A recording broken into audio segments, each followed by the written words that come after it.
Hello everyone and welcome back to my channel Sparkle English, where I teach you how to improve your level of English. In today's lesson, I'm going to teach you about the prepositions of place in, on, and at. In, at, and on are prepositions that locate people, objects, and events in time and space. In today's lesson, we're going to talk about in, at, and on as prepositions of place. We use at to refer to a position as a point. We use in to refer to a position in relation to an enclosed space. We use on to refer to a position in relation to a surface. So for example, we have three different pictures.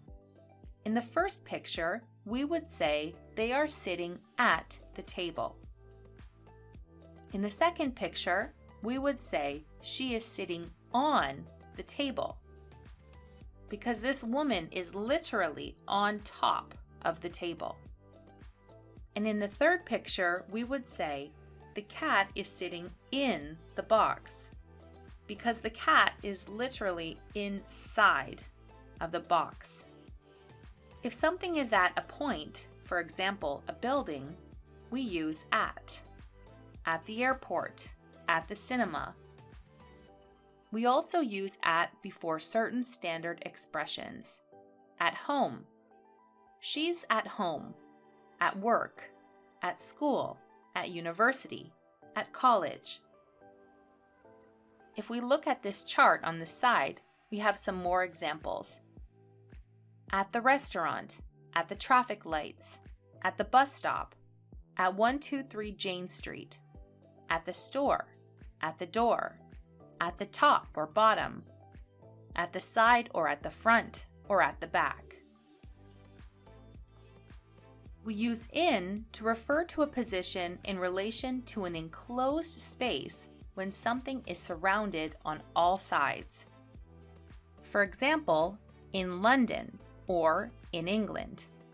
In these two examples, both London and England are surrounded by borders, the border of a country. She is in London, in the city of London, or in England. In the forest, in a box. All of these are places or spaces that are surrounded on all sides by borders or by walls. We also use in with certain standard expressions. In bed, in church, in prison, or in jail. So, for example, in Paris, in France, in the garden, in my bedroom, in the ocean, in my pocket, in a bag, in the car, in my wallet, in a cup, in a drawer, in the north or in the south. And now let's look at on. We use on to refer to a position in relation to a horizontal or vertical surface or a line. On the table, on the floor, on the wall. For example, the apple is on the table. We're talking about the position of the apple in relation to the horizontal surface of the table. It's on the table. Whereas if we had a box, the apple is in the box because it's surrounded by all sides. We also use on with certain standard expressions. On TV, on the radio, on the phone. For example, my mom is on the phone. What's on TV? I like this music on the radio. On a chair, on the ceiling, on the carpet, on the window, on a plate, on the sofa, on my face, on my arm, on the menu, on the page. In all of these examples, we're referring to a position of the object in relation to where it is on the surface of a person or of an object. Now let's look at prepositions of place in and on in relation to transportation. We would say, she is in the car, or in a taxi, in a helicopter, and in a boat. But we would say on a train or on a bus, on a horse, on an elephant, on a plane, on a ship, on a motorcycle, on a scooter, or on a bike.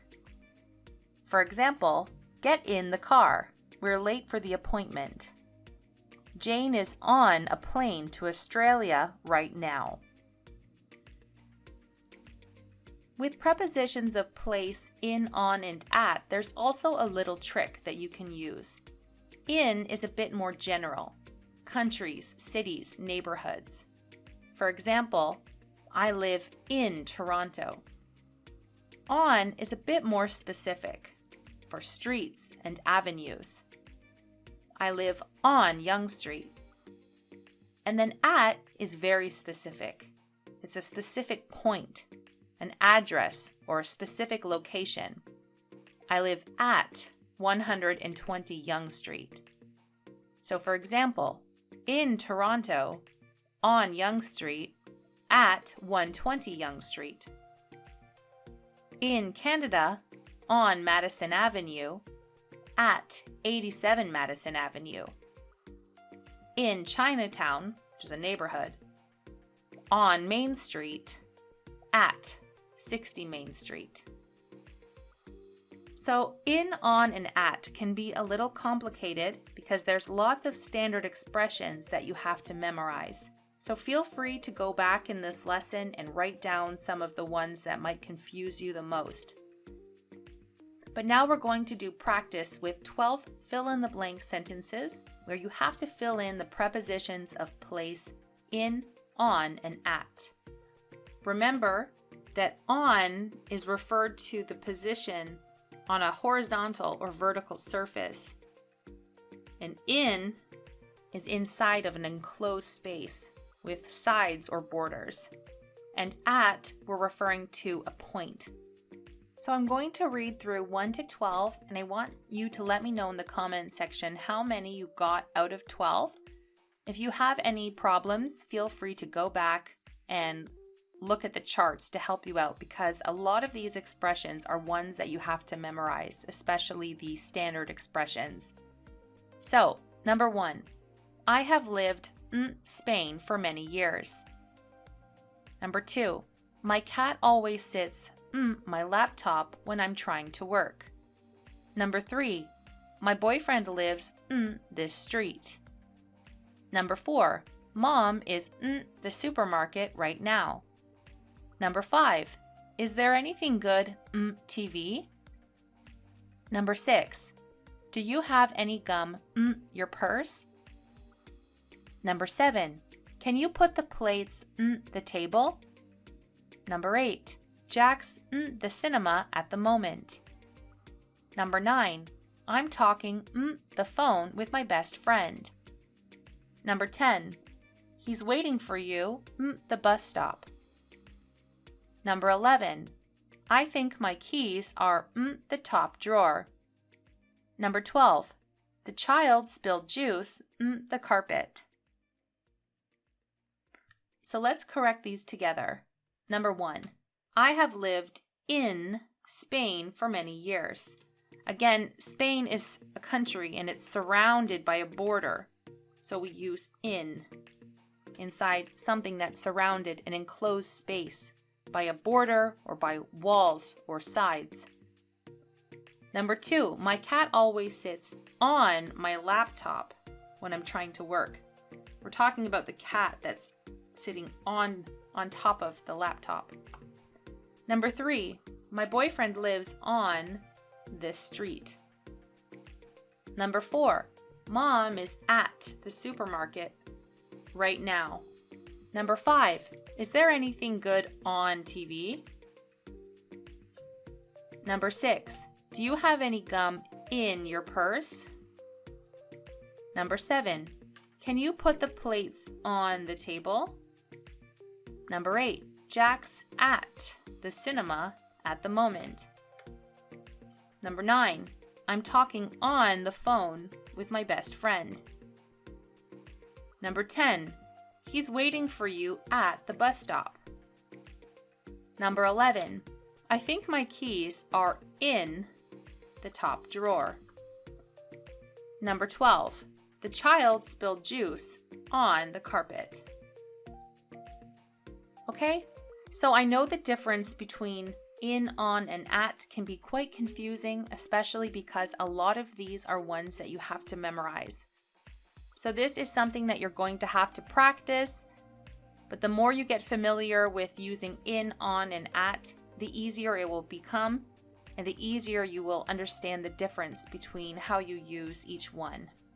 And once you're familiar with the prepositions of place, in, on, and at, you should also become familiar with these three words as prepositions of time. And I have a link in the description below to the video that explains the difference between in, on, and at as prepositions of time as well. So thank you guys once again for watching. I hope this lesson has helped you understand the difference between these three words, and make sure to subscribe to Sparkle English for more videos just like this one. Thanks again for watching, and I'll see you in my next lesson.